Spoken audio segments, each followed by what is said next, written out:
Good morning, I'm Ed Pozzuoli, CEO of Tripp Scott, and we're here again for another podcast. Today we're honored by speaking to a friend of ours, the CFO of the state of Florida, Jimmy Patronis. Jimmy, welcome. Thanks for having me, Ed. Jimmy, let's start with the most basic of basics. You're the CEO, you sit on the cabinet. Yeah. Talk about what does the CFO do? So I tell people it's the best job in the state. You know, you can be the attorney general, what are you going to do? You sue people, and you can go to the ag commissioner, what do? You're regulating gas pumps. You know what? Nobody gets to do anything in Tallahassee or in the state if it isn't for us writing the check. So I tell people I'm the business manager. We do all the hiring and firing. We pay all the payrolls. We sign all the retirement checks.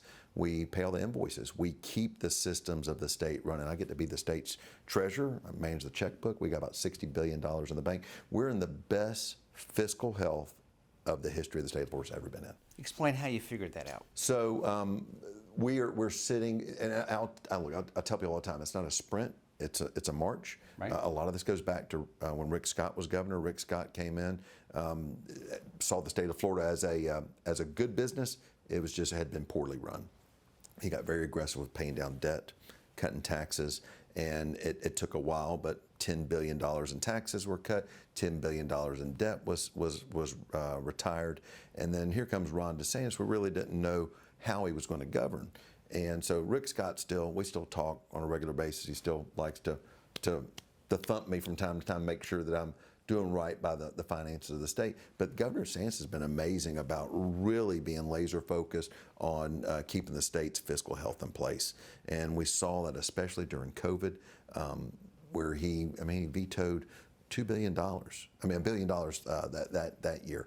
And that was, I believe, was the most that was ever vetoed by any governor in the last 20 years. So telling citizens of the state of Florida, we're going to live within our means. And now we have found such a path to prosperity.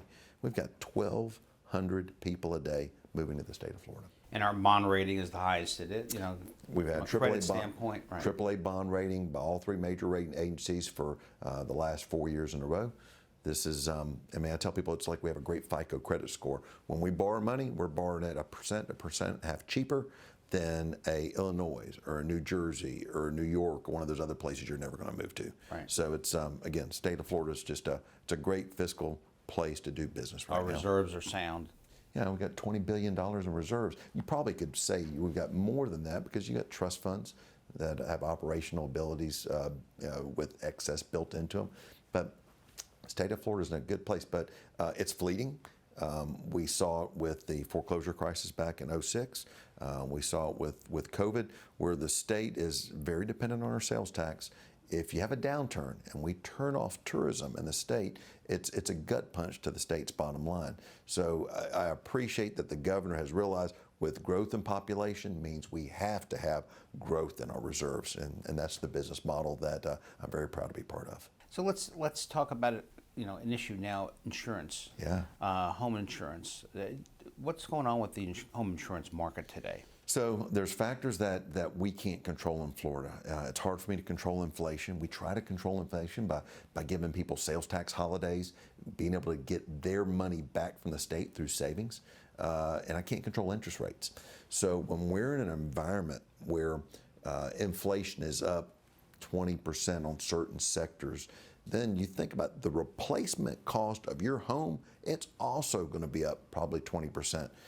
More risk, more potential exposure by that policy that the carrier has written to you means they're going to have more out-of-pocket expense to pay out. So as home values go up, obviously the insurance companies will get concerned because of having to provide that level of insurance. Absolutely. And the cost goes up. Labor costs more, materials cost more, supply chains are further stressed. And oh, by the way, 1,200 people a day moving the state. So the volume of people moving here is a good thing. We've picked up $39 billion in new recurring wealth, or in contrast, like California's lost $18 billion in recurring wealth. So in a sales tax economy, that's huge for us. Right. But the insurance, I tell people, 12 to 18 months. You've got to give a chance for the risk history that the state has experienced, Hurricane Ian, litigation. You've got to allow that to be fully baked in, and then we move forward with an environment. 2 legislative sessions dealt with only insurance last year alone. You've got to allow those policies to get baked into the rates. But good news is Citizens Insurance, or insurance of last resort. It's kind of the canary in the coal mine. Citizens has had over 200,000 policies basically requested to be taken out of it by other carriers that want to come to the state. So the market is becoming competitive again. Ultimately will be good for the rate holder. And what was some of the legislative policies that your team and the legislature ultimately passed? So the things that we did that we could control, we did about $700 million in direct savings back to the citizens of the state of Florida over the last 2 years. Sales tax exemption on storm hardening windows and doors and roof accompaniments. So if you're going to make that investment, it could be several $1,000s. We're not going to charge you sales tax on it. And then we did a program called the My Safe Florida Home Program, $100 million last year, $100 million this year, where the homeowner could retrofit their home with impact windows and doors and get up to $10,000 in rebates back from the state. So you make that bubble tougher, you make it harder for the wind to penetrate, then ultimately that makes your home less of a risk. And less of a risk means a better investment risk for the insurance carrier, which equates to a lower premium. I mean, notwithstanding the the potential of disaster everywhere, really, but in our case, hurricanes mostly.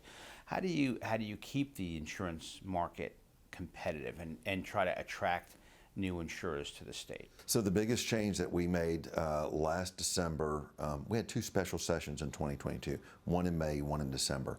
And the governor really said, enough's enough. We've been advocating for these changes, but he's got his pulpit. He pounded his hand on the desk and he insisted that the legislature make the changes with tort reform. We had an environment in the state of Florida where 7% of all insurance claims nationwide for a homeowner originated in the state of Florida, 7%. Yet 70% of all litigation originated from the state of Florida. So we had created an environment of suing settle. There was a handful of law firms, they were printing lawsuits off of a Xerox machine. That business model has been closed. It was a loophole. It wasn't a loophole created by design, but what happens is when people discover a loophole in the state laws, they fight to keep it open. Right. So the legislature, the governor, worked together, and we've closed that loophole. Now carriers are coming back to the state of Florida. The insurance companies would tell me, Jimmy, I can model for hurricanes and hurricane activity in the state of Florida. I can't model for your litigation environment.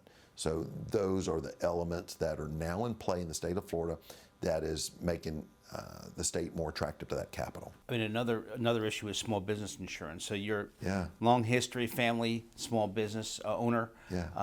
How do you begin to also attract and protect small business owners from rising insurance costs and litigation costs? Sure. So with small businesses, I mean, they are the biggest job creator in the state. They're so critical, but there's been some gut punches of what they have faced with inflation, the cost of labor. The cost of business in the state of Florida is higher now than it's ever been, but it's not just Florida. It's throughout the United States. I don't want to make this political, but I haven't seen the solutions out of Washington to try to change the tide of things with inflation and what we've had with our challenges. And look, there's a reality that we learned during COVID. I think COVID also changed some of the cultural and work ethic of our people. Some folks just got very comfortable staying at home and working remotely, and that has definitely put more stress on the small business owner getting access to the labor to run their operations. That's why some people just cashed out, and it's unfortunate. But I think as we are seeing more and more the workforce going back, even Zoom has come out and saying we want our employees to come back in the office. Right. It's sort of ironic. Yeah, it is. It's very ironic. So some of the other things that your office is involved with, some of the other initiatives that you're involved with, some of the recovery of state monies or people's monies that are currently, the state is holding. Describe that for us. Yeah, so we're the trustee of all unclaimed property. I mean, it's the best job in the state. So we pushed out over $330 million unclaimed property. If you go visit fltreasurehunt.gov, that's our state unclaimed property website. Put your name, your mom's name, your dad's name, a business that you own, a business that you maybe acquired, all that can end up. So I'll give you an example. There was a very large hospital system in the state, and they had thousands and thousands of accounts, maybe 12 cents here, $18 there, but various checks that didn't get cashed for one reason or another. We consolidated it all together. I gave them a check for $250,000. Okay, so again, please go to that website. 1 in every 5 Floridians has something there. Give the website again. fltreasurehunt.gov. And the other thing, I get to be the state fire marshal. Earlier today, I did a press conference with Palm Beach County Fire Rescue, and pushing out the legislature's. It was great. They created a grant program for us to give cancer decontamination grants to our fire departments. So buying things like extractors, that's a fancy heavy-duty washing machine, but to allow those men and women who work 24/7, 365 through birthdays and anniversaries, the proper equipment to make sure that they stay cancer-free. And lastly, what do you see the future hold? What does the future hold for you? Oh man, the future's bright. I was thinking the other day, I'm in this process now 17 years. I never thought I was going to do anything past the legislature. So, I love transparency. I love holding people accountable. I love seeing people that come into the process that think that they want to take advantage of the Florida taxpayer, and I love putting them in their place. Sometimes I lose a friend over it, but sometimes that's somebody you didn't need in a friend in the first place. So there's just, we live in an amazing place, but it's such an attraction for people to want to be a part. 1,200 people a day move to the state of Florida. That's great. So, and they bring their wealth, but they come here because we're safe, because we have a low cost of living, and I'm very proud to be part of the successes that this state has had. We've got good leadership at Tallahassee. Very blessed. Well, one of the important things is that you're really a treasure to Florida. So we appreciate you and your family and all of your public service. The CFO of the state of Florida, Jimmy, thank you so much. My mom says I'm a treasure. There Thank you. go. I love that. It Thank get me you so much. emotional.